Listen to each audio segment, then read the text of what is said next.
デイズ・ルークスの車載工具、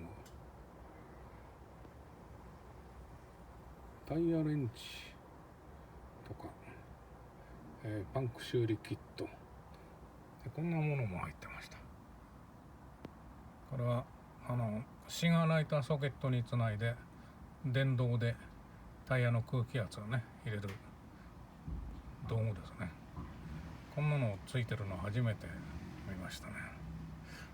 この隙間はなんかジャッキが入りそうなんだけど、これは入ってないですね。入ってないのかな、本当に入れ忘れじゃないよね。これがデイズ・ルークスのね、工具です。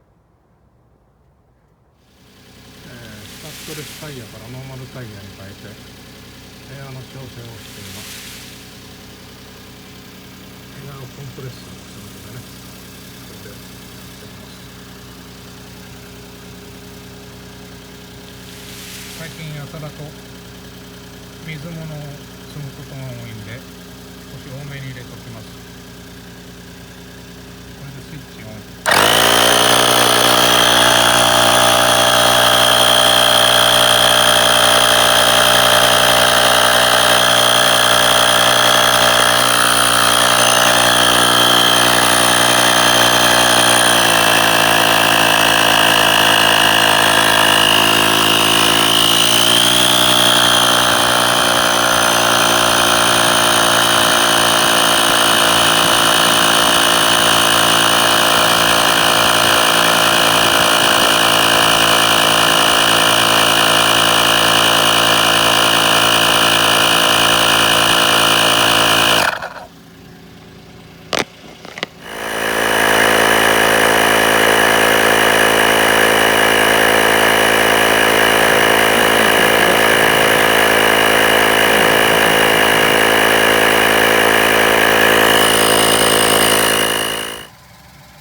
コンプレッサーにもね、